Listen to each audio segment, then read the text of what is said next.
السلام علیکم یا نعبدو و ایاک نستعین۔ چار امپورٹنٹ خبریں۔ نمبر ایک، پہنچی وہاں پہ خاک جہاں کا خمیر تھا۔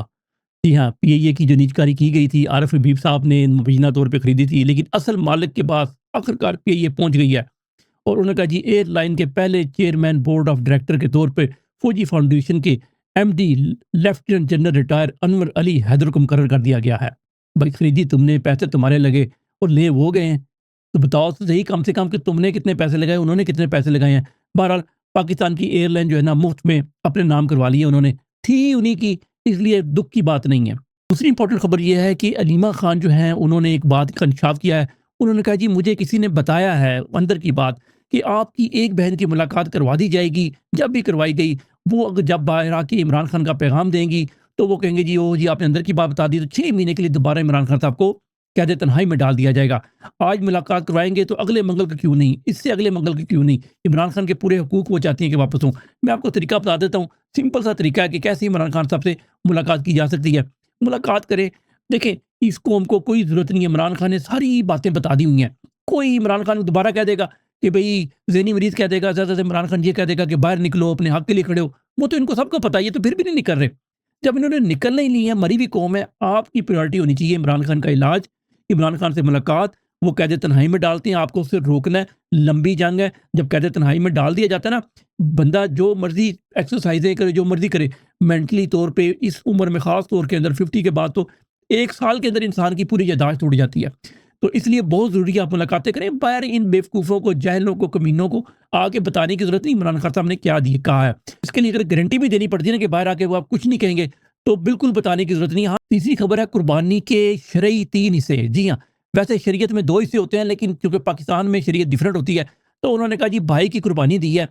یہ باجوڑ سے تعلق رکھنے والے ایم این اے مبارک زیب کے ساتھ ہمارے خاندان کا معاہدہ ہے، ٹھیک ہے۔ ان کو 40 کروڑ کی رقم ملی تھی، اب انہوں نے پی ٹی آئی کو چھوڑی تھی، ٹھیک ہے۔ ان کا آپ کو پتہ نا بھائی کو شہید کر دیا گیا تھا اور یہ بعد میں اس کو ٹکٹ مل گئی تھی، اور بعد میں پی ٹی آئی چھوڑ دی، 40 کروڑ روپے لیا۔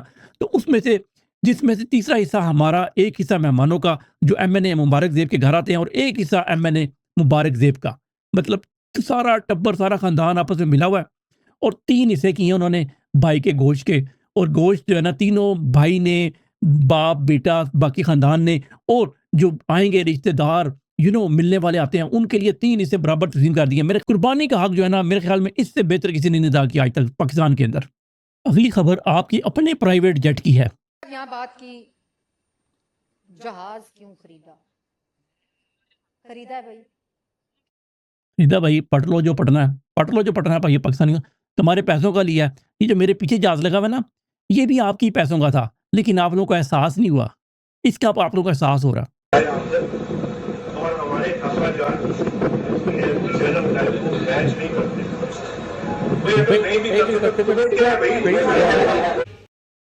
ہاں جی، اگر ساسا جہاز یہ چور ٹبر کے، سارے ٹبر کے میچ نہیں کرتے تھے، تب بھی وہ کہتے عمران خان کرتے تھے بھائی تمہیں کیا ہے؟ تو آج وہ کہہ رہے ہیں بھائی جہاز لیا تمہیں کیا ہے؟ اور یہ جہاز پوری پی آئی اے کھا گئے ہیں، تمہیں کیا ہے؟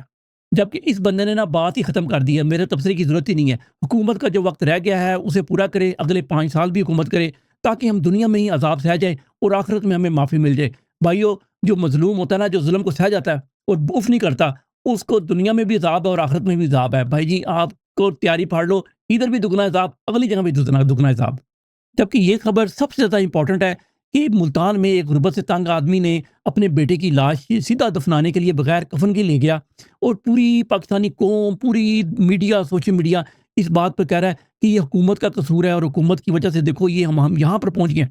بالکل ٹھیک ہے، ہم یہاں پہنچ گئے ہیں، لیکن اگر شرعی لحاظ سے دیکھا جائے تو قصور کس کا ہے؟ قصور ہوتا ہے جب بھی کوئی جنازہ ہوتا ہے نا، جنازہ فرض نہیں ہوتا پڑھنا، جس طرح عید کی نماز فرض نہیں ہوتی۔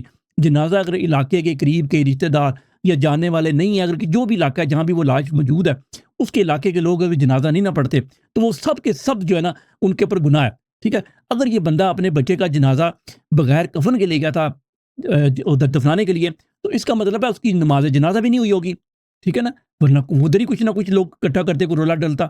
پورا محلہ ذمہ دار ہے، پورے علاقے کے لوگ ذمہ دار ہیں، رشتہ دار، جاننے والے جتنے سارے لوگ ہیں نا اس کے ذمہ دار ہیں، اور ہاں حکومت بھی ذمہ دار ہے، خالی حکومت نہیں ہے، سب ذمہ دار ہیں۔ لیکن اس میں سب سے انٹرسٹنگ بات یہ ہے کہ پولیس جو پاکستان میں فیشزم کے نام کا ایک مستعارہ ہے، اس نے پھر آخر میں کفن کا بندوبست کیا۔ آخر میں جیت تو پولیس گئی اور سارا پاکستان ہار گیا. انا للہ و انا الیہ راجعون.